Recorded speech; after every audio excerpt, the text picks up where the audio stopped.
Assalamualaikum warahmatullahi wabarakatuh. Perkenalkan, saya Muhammad Dafardana dengan NPM 2331239 dari kelas F23B. Di sini saya akan sedikit menjelaskan tentang zakat mal, memahami dan kewajiban manfaatnya. Yang pertama, kita harus tahu dulu apa itu zakat mal. Zakat mal adalah kewajiban umat Islam untuk menyisihkan sebagian harta kekayaan mereka guna membantu mereka yang kurang beruntung.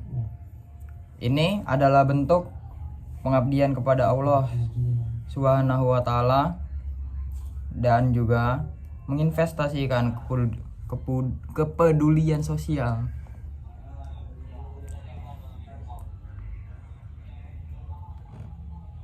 Lalu ada landasan hukum zakat mal.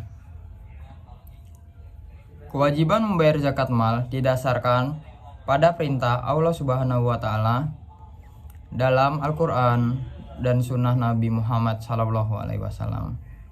Zakat mal merupakan salah satu dari 5 rukun Islam yang harus dilaksanakan oleh setiap muslim yang memenuhi syarat. Syarat-syarat wajib zakat mal. Yang pertama, milik penuh. Harta yang dimiliki secara penuh dan tidak terikat dengan hak orang lain. Yang kedua, mencapai nisab. Harta yang dimiliki telah mencapai batas minimum yang diwajibkan untuk berzakat. Yang ketiga, bebas dari hutang. Harta yang dimiliki harus bebas dari hutang yang menghabiskan atau mengurangi nilai harta tersebut. Jadi nilai hartanya harus tetap. Yang keempat, mencapai haul. Harta yang dimiliki telah mencapai 1 tahun kepemilikan atau haul. Lalu ada harta yang wajib dizakati. Yang pertama, ada emas dan perak, perhiasan, uang, dan logam mulia lainnya yang dimiliki. Yang kedua, itu ada perdagangan, barang-barang yang diperjualbelikan untuk memperoleh keuntungan. Lalu yang ketiga, pertanian, hasil-hasil pertanian atau panen dari tanah yang dikelola, seperti padi, sayuran, buah-buahan, umbi-umbian. Lalu ada nisab dan kadar zakat mal. Nisab emas. Nisab emas senilai 85 gram emas. Itu 85 gram atau lebih. Jika di bawah 85 gram tidak termasuk dari nisabnya. Lalu nisab perak. Itu nisab perak harus mencapai 595 gram perak.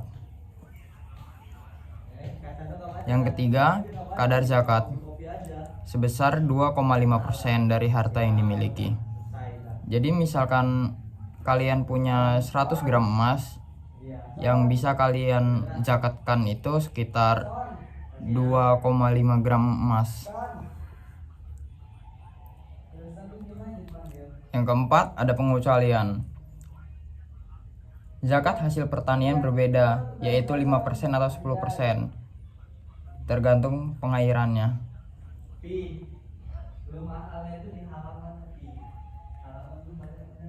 Lalu ada tata cara membayar zakat mal.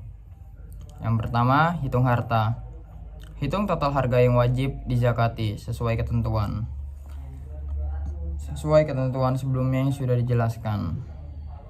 Yang kedua, tentukan nisab.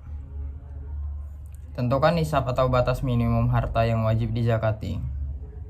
Jika di bawah ketentuan nisab itu tidak bisa dizakati ya. Yang ketiga, bayar zakat. Bayarkan zakat kepada mustahik atau lembaga zakat resmi. Penerima zakat mal mustahik. Yang pertama itu ada fakir, orang yang tidak memiliki harta dan penghasilan yang cukup untuk memenuhi kebutuhan pokok. Yang kedua, ada miskin. Orang yang memiliki harta dan penghasilan tapi tidak cukup untuk memenuhi kebutuhan pokok. Yang ketiga, ada amil zakat. Amil zakat itu orang atau lembaga, kelompok yang mengelola zakat, mengelola harta yang kita zakatkan. Lalu yang terakhir ada mualaf. Orang yang baru masuk Islam dan membutuhkan bantuan untuk memperkuat imannya.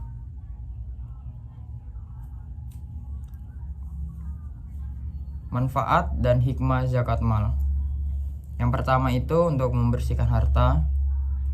Zakat mal membersihkan harta dari hak orang lain dan menyucikan jiwa pemiliknya. Yang kedua, menolong sesama.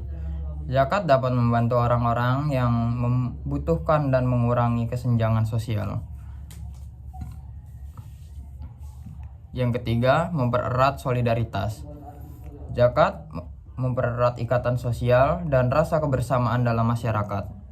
Lalu yang terakhir, meningkatkan ketakwaan. Zakat adalah ibadah yang mendekatkan diri kepada Allah Subhanahu wa taala.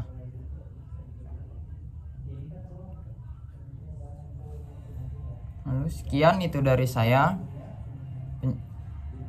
Saya pamit undur diri. Wassalamualaikum warahmatullahi wabarakatuh.